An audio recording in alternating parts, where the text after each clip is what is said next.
बोलने चाहे हम किसी और तरीके से व्यक्ति को, बच्चे को ना भी समझाएं, अपने आप में जीवन में अपने आप को कायम रखने की शिद्दत होती है।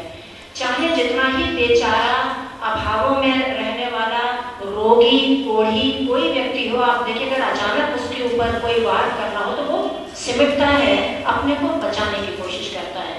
तो जिंदगी अपने आप अपने को बचाने की एक उसमें फितरत होती है।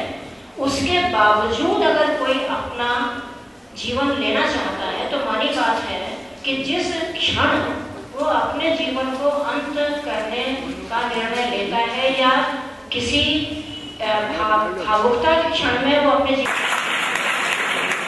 देखिए, सबसे बड़ी चीज है बच्चों में एक ये आधार पैदा होना चाहिए कि उनके पास कई विकल्प हैं अपने जीवन में आगे बढ़ने के लिए। केवल को जरूरी नहीं है कि मेडिकल और इंजीनियरिंग तक ही वो सीमित है। और सबसे बड़ी चीज है नैतिक शिक्षा को बल देना, स्कूल में खेल के मैदानों को जोड़ना और उसके अलावा जिस व्यक्ति में जो प्रतिभा है उसको पहचानना और विकसित करना।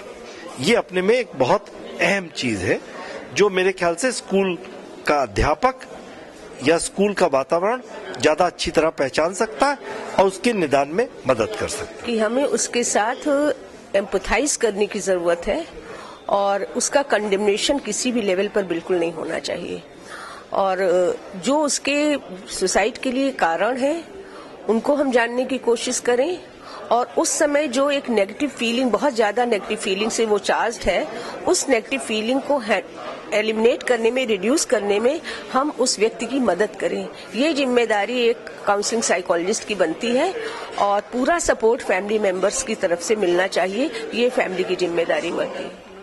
पुलिस विभाग में काफी समस्याएं रही हैं और आदमी ओवरबर्डन्ड होता है, अलग से उसको काम करना पड़ता है, छुट्टियां नहीं मिल पाती हैं, परिवार का सुख नहीं मिल पाता। इन कारणों से उसमें सुसाइडल टेंडेंसी आ जाती हैं। माइंड मैनेजमेंट होना चाहिए, जो जो कमियां हैं उनको दूर करना चाहिए। अगर किसी को छुट्टी नहीं मिली और वो चिंतित है, परिवार की हालत मालूम करके उसको अवकाश पे भेजना चाहिए ताकि वो समस्या जिस कारण वो चिंतित है उसका निदान हो जाए। देखिए, एक ये बात सही है कि हमारे ऊपर आजकल काफ़ी स्ट्रेस है। एक बार हम कॉलेज आते हैं, फिर हमें कोचिंग करनी है, ऊपर से हमें अपने फ्यूचर की भी काफ़ी चिंता रहती है। तो ऑब्वियस सी बात है, कहीं ना कहीं हमारे दिमाग में ये बात कहीं ना कहीं आती ज़रूर है, एक बार क्लिक ज़रूर करती है कि हमारे पेरेंट्स का हमारे ऊपर इतना खर्चा हो रहा है, क्या हम उनको इतना प्रोडक्टिव बन के दिखा पाएंगे, क्या हम वो अचीव कर पाएंगे जो वो हमसे एक्सपेक्ट करते हैं। पर achievement is not everything, you need to improve your self.